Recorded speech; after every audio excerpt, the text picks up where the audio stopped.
Hey, Van, how you doing? How are you? Thanks for having me. Yeah, happy to have you on. Why don't I go ahead and start by introducing us? So I am Connor Eccles, the managing editor of NonZero and the host of the weekend edition of the NonZero podcast, which we are currently on, NonZero World.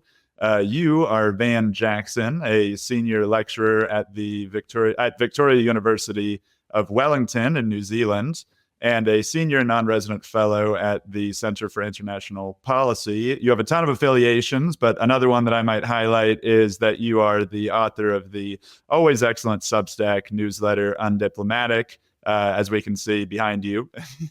In many little places. I like the background, as well as the Undiplomatic podcast, of course. So did I get everything? I covered the house.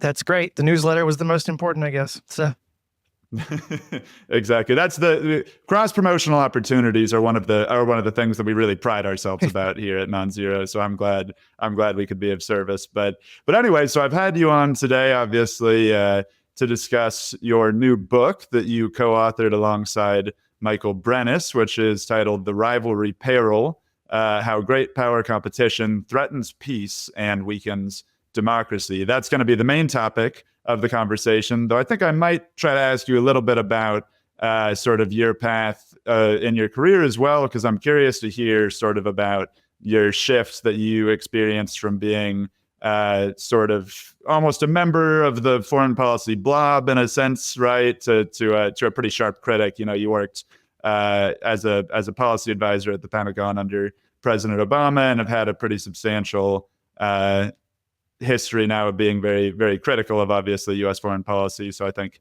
maybe we'll talk about that later. But just to start us off, I think a key argument of your book is that essentially American policymakers misremember the Cold War, and that informs a lot of bad policy today. So can you start by just telling us what people get wrong about that era of American history? yeah, sure. So this was, and it was when we started, my co-author and I, Mike Brennis, when we started seeing policymakers like reach into the bag of history and pluck specifically like the Cold War metaphor out. It was this laundering or legitimating rhetorical move, and then we would look at what they were doing in the name of this sort of Cold War struggle that they were recalling. And we noticed both that like the metaphor itself was misplaced, or like the history that they were calling forth from the past to justify the present. It was like cherry picked history in a bad way. And Mm. then on this at the same time, the stuff they were doing in the name of this cherry picked history was just unequivocally bad stuff. And like in my own analysis, I was like, this is like pretty anti-peace, anti-stability. Like this is accelerating American decline at best. Yeah. And we started sort of like accumulating evidence of that, Mike and I both separately. And then when we would commiserate about it, we were like, there's a project here. Like somebody needs to correct the record on this stuff. So basically, we saw the way we framed this up was like there's a right and a wrong Cold War metaphor, and the wrong one is the one that everyone thinks of in Washington, which is like heroic struggle, democracy defeats communism, right? We won, freedom won. And Right. that's really misremembering what the Cold War was. Like nobody should want to repeat it. Like the right metaphor to the Cold War, the one that I think is operative now, is to invoke the Cold War as a global regime of um, violence, exclusion, secrecy, hierarchy, all justified on the basis of geopolitical rivalry, right? So it's this abstract great game that sacrificed without consent between 14 and 20 million people, and it almost ended the entire planet multiple times. You know, that's the right Cold War metaphor. The Cold War was a Right. mechanism for militarism and for weakening the working class and for empowering right wing demagogic politicians. And all of that, incidentally, is happening now. So if that's what we mean by the Cold War, it's totally happening. And that sucks. Yeah. Yeah.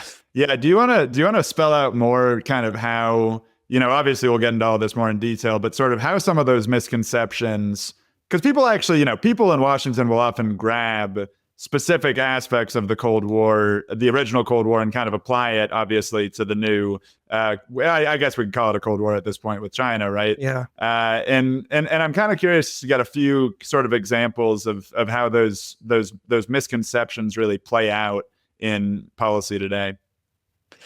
There's a lot of ways into that. So like when we were in the war on terror in the Obama years, we had inherited that from the Bush administration, obviously, and the entire national security state, which is this sprawling apparatus that costs trillions of dollars. Like the defense budget is currently approaching $1 trillion, and it was, half that back then. But the entire national security state in total is in the trillions of dollars. It's a massive, massive enterprise, and it was geared entirely toward this global war on terror, pockmarked by a couple actual no shit wars that we were doing. And the Obama administration takes over all of that, doesn't really wind any of it down except temporarily in Iraq. It 10x's the drone strikes campaign program. I mean, 10x literally, like it went through the charts of killing people with drones. And so but like we started noticing that there was kind of like popular backlash against this. And so this is when I was actually in the system, And so at one point I was an actual national security strategist in the Pentagon. And like one of the things we were trying to think about was like the war on terror is a loser. Like even by our own metrics within the national security state, we weren't meeting a victory or standards of, there was nothing good about it, the number of Salafi jihadist militants like quadrupled during the first 15 years, 16 years. So like there was all kinds of problems with the war on terror, but the national security state we took for granted was a good thing. We thought we were doing God's work. And so how do you reconcile that? Everything that you're about is producing bad outcomes. And the more you look at it, the more it looks like we are partially the cause of that. And then at the same time, at a meta level, you believe that what you're doing is necessary and good just as a philosophy. Like, God forbid the national security state didn't exist, And so we needed to figure out a way past the war on terror, but without actually confronting American exceptionalism and the idea that America can do no wrong kind of thing.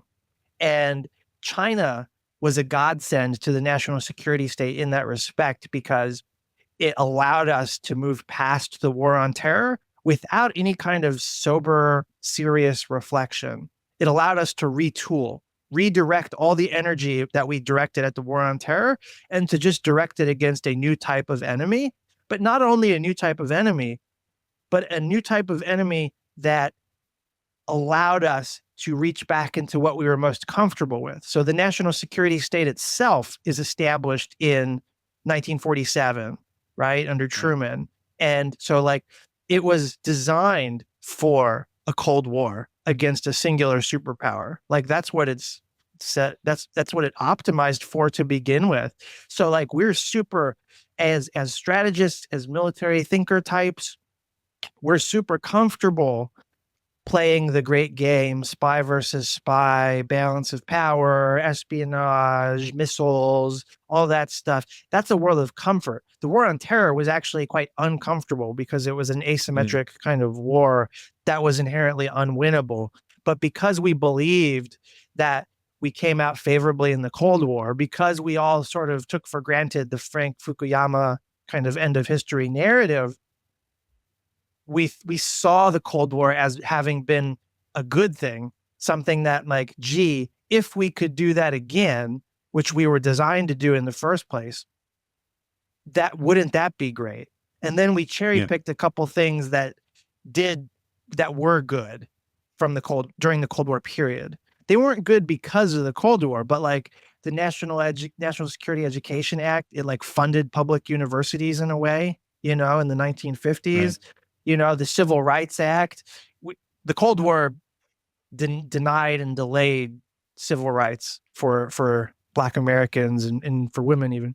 But there was actually, like, in a very narrow tactical way, the Civil Rights Act got a boost from Cold War competition because, you couldn't have the entire South of America basically be an apartheid region and then engage in and then the Soviet Union is like backing struggles of national liberation in the third world, and like Right. the narrative battle there was too lopsided. And so like the Civil Rights Act got a boost in that sense because we wanted to play geopolitics better. And so there's these little bits of history that were positive that happened within the context of the Cold War that we decided to like laser focus in on and be like, Right. man, if we could do that again, if only we could do that again. And so during the Trump years, you had the national security state wonks, the Jake Sullivans, the Kurt Campbells, people who would go on to big things in the Biden years. They spent those years on the bench in the Trump years basically misremembering what happened in the Cold War and using it as a kind of like mental map for how Democrats can do primacy and national security in a way that like offers some promise of like building up the middle class. And so Right. Yeah. So that the was kind idea of that like competition lets us basically, it brings out our better angels, right? Like we need they to be said in that competition in order explicitly. to Yeah. advance. Yeah. Yeah.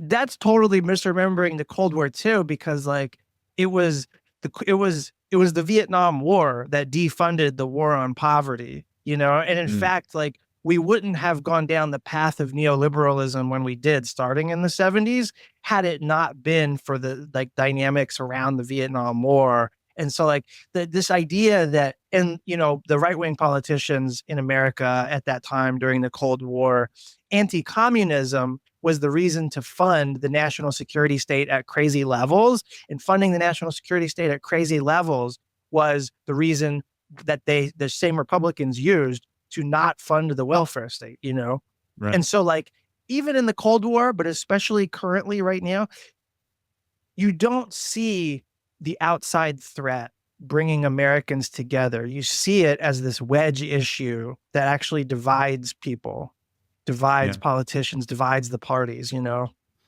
Yeah, it might be helpful here too, sort of as we're thinking through this, to look at sort of the timeline maybe of this new Cold War, how it developed. If I sort of read your book right, I think you saw the seeds of this. Ignoring the aspects about the sort of history and structure of the national security state, the seeds of this idea seem to have really come in the '90s and then developed. I think really through the like recession in particular caused a lot of the tensions to the Great Recession caused a lot of the tensions to rise. Can you sort of walk through how we went from the sort of idea that we could cooperate with China, that they could be aligned with us in certain senses geopolitically, and how that shifted? Yes. So there's two angles to this. I'll try to keep them sort of brief, but one is that with the end of the Cold War, American grand strategy became very explicitly about primacy, right? Mm. And sometimes it would be draped in sort of like liberal institutional rhetoric or human rights rhetoric. Sometimes it wouldn't be, but it was always primacy. It was always about the ability to like dominate and overmatch all comers, any potential peers. And if you saw any power sort of like rising to catch up, that was going to be like an existential threat, all hands on deck. That's what primacy is, like it's an extreme power hoarding within the world system as an end and means of policy.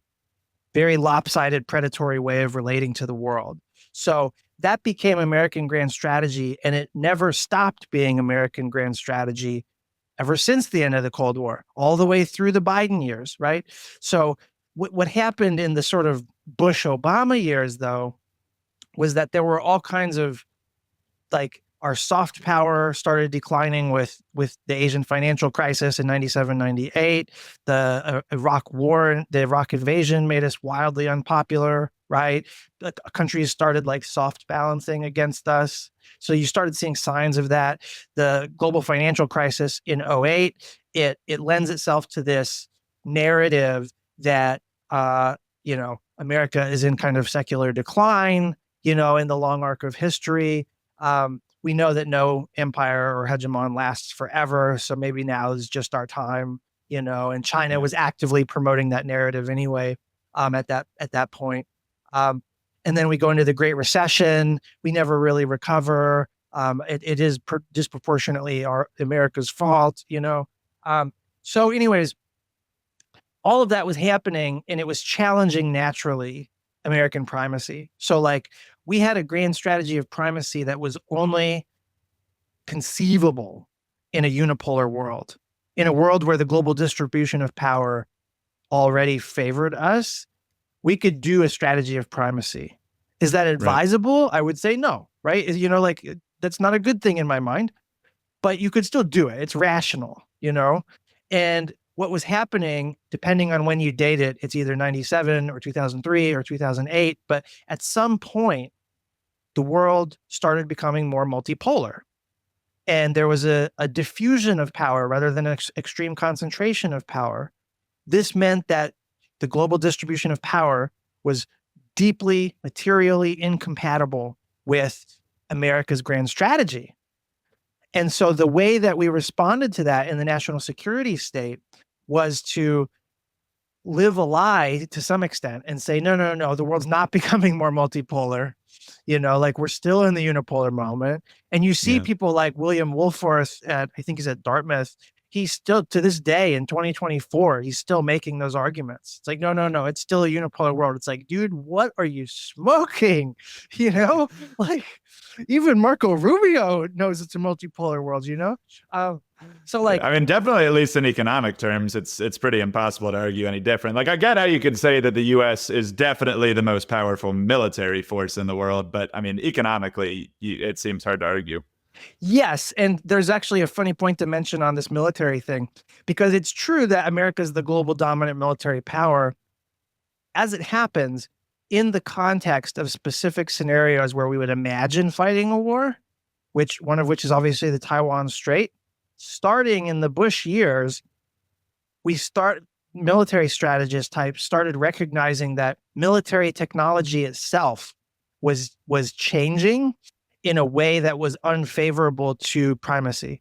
So even though we were still and remain today like this unbelievable military power, the geography of the Taiwan Strait is such that, and it intersects with military technology in such a way that we cannot actually prevail without resorting to nuclear war in a normal military sense. We cannot dominate that area because of the advent of precision-guided munitions, so like missiles and drones, basically. And that technology makes power projection over long distances, which is what America does, very hard.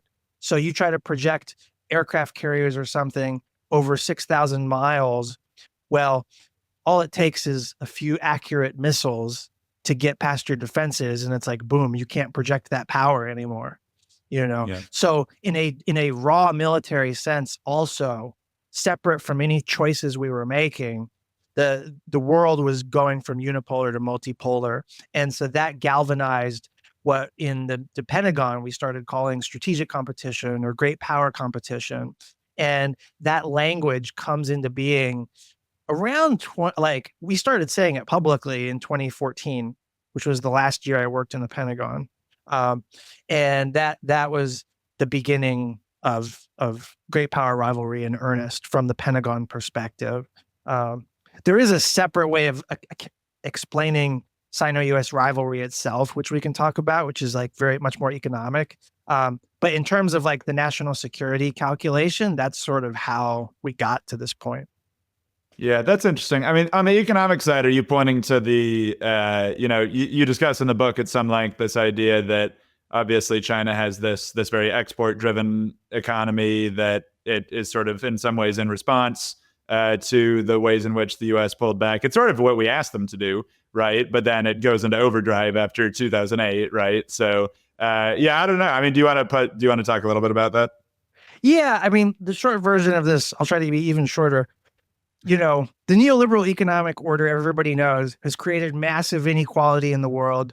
It's been producing less and less growth. So as the dividends of globalization stopped paying off, the US, China, and rich nations that can afford it, which is basically just here and there in Europe, they have they've basically decided that like the answer to an era of low growth is zero-sum economic nationalism, right? And China was really pioneering this in a way. Like in 2015, they declared this like Made in China 2025 thing. And it was like basically insourcing high technology, innovation and development and that kind of thing. State-sponsored capitalism, and that's what America is now mirror imaging. So what China was doing first, America is now doing. And it's in political economy world. This is what's all sexy and en vogue, right? So states that are powerful are mobilizing to grab a greater share of a shrinking global economic pie. Like it's just that simple, right? But to do that means you have to compete with other states who are also doing that. And that is Sino-US rivalry, right? And in order to do that, to compete with other states also doing this shit, you have to stoke nationalism. There's no way around it.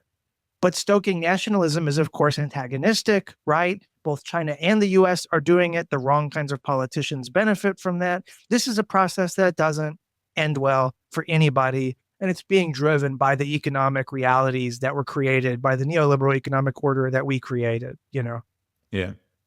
Yeah. And you're pointing to sort of these circular dynamics that go back and forth between the U.S. and China. Obviously, we influence each other very much, and there's sort of a vicious cycle that you lay out there. I'm kind of curious, sort of from the perspective of Washington, and maybe this is only natural to a certain extent, but there's a lot of blame game, I guess, right? There's a view that what Washington is really doing is responding to an increasingly assertive China that is arguing that it should overtake the U.S. in some sense on the world stage, at least as an economic power, if not necessarily as a military power, right? And I'm kind of curious how you think about, the rise of obviously Xi Jinping, who's very distinct from previous Chinese leaders, and sort of how you apportion blame for where things have gone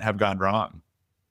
Yeah, I don't really talk in the language of blame, even in the book we don't, fair. because it's like the moral freighting, people can agree or disagree or whatever. Like I don't find it super useful, but like causally, I think there is a misunderstanding that's happening, and it has to do with this nationalist lens, or like my flag versus your flag lens, which is bad analysis, like literally bad analysis in a world of like interconnected capital flows.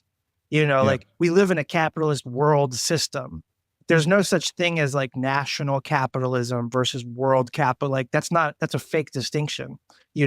Like China is in the position, I think you alluded to this, but China is in the position that it's in as the world's factory because America went through a process of American politicians supporting deindustrialization, and in parallel, the financialization of the economy. This is how we end up equating advanced economies with service-based economies, because we pushed all of our production and manufacturing into the third world. And we did that for the sole reason that we could exploit cheap labor there, because they didn't have strong unions or workers' rights or environmental protections.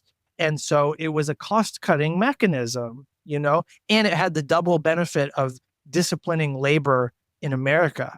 And it forced American workers and global workers into this race to the bottom, who could work for cheaper, who could work for worse conditions, they're the ones who get the contract kind of thing.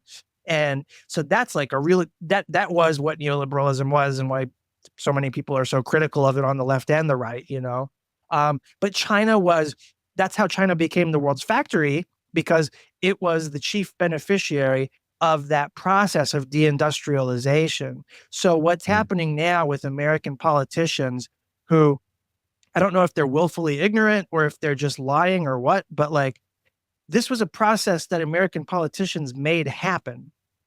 And now that it's happened, China has been able to develop and grow, and we are not happy with the consequences of the decisions we've made.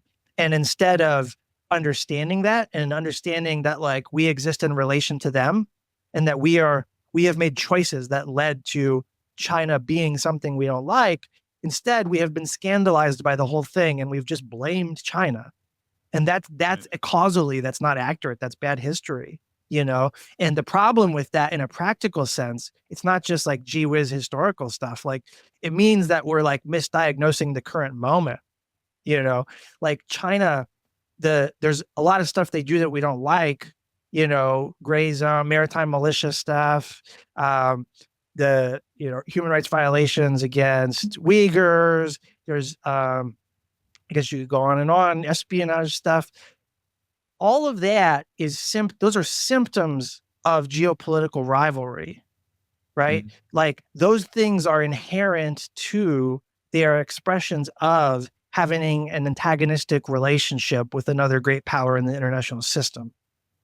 Yeah. We mirror image that behavior, but when we do it, we think it's okay, you know? And so like, this is the fundamental problem. It's like, we see things that we don't like, we are scandalized by it, but we don't inquire about why it is. We simply attribute it to like, well, China's evil, and therefore it's time for a new Cold War, baby. Yeah. Yeah, no, I mean, it is. You do get the sense that there's just so much enthusiasm about that. But I guess maybe we should make a little bit more concrete, sort of the different types of damage and bad policies that this has encouraged in practice. One thing maybe we can start, we can come back to sort of how this has negative effects on the US and how it encourages us to do stupid stuff abroad. But I'm also kind of curious if you could spell out some of the argument that you make in the book around how this is bad for Chinese people too, right? For like many citizens of China, the economic system that they're in encourages basically accumulation of wealth at the highest levels of society and sort of prevents a transition towards something that would help to lift even, you know, more Chinese people out of poverty, things like that. So can you talk a little bit about that? Yeah. So China, like to support this system of export-based growth, export-based national economy, you have a handful of like state-selected basically oligarchs, you know, corporations that have state backing that hoard tremendous amounts of wealth and surplus value. Like they capture all the profits.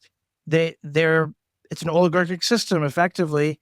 And in order to make that system run, they engage in like pretty terrible labor repression. And one of the ways that they do that is by ensuring that the Chinese like proletariat or the Chinese working class, like they cannot organize independent unions. It's illegal to build working class power except through the one state sanctioned federal union. And that union reports to the CCP. So in effect, the only unionization that exists in Chinese labor is reports to the party itself, which means that the party has total control over the fate of the larger working class. And they use that to make sure that even as productivity rises in China and they adopt new technologies so that they can produce more, they produce more and more cheaply, and the wages of Chinese workers don't keep pace with productivity. So over the past 20 years, the standard of living for Chinese workers has increased, and that's a good thing, but it has not kept pace with productivity growth. And that's a bad thing. And that's because they don't, I mean, like you hear these horror stories about like, you know, working in Foxconn factories and like the slave labor conditions that exist in certain factories. And like, I should stress that like one of the reasons that I think that's important is because there are mirror image versions of that exist even in America. And the difficulty of criticizing that, it deserves criticism when China creates slave labor conditions and represses its workers and doesn't let them go on strike. And, you know, people can barely get by. And so like tremendous economic insecurity, you know, they have a massive youth unemployment problem. People can't afford to buy a house. That sure sounds like America.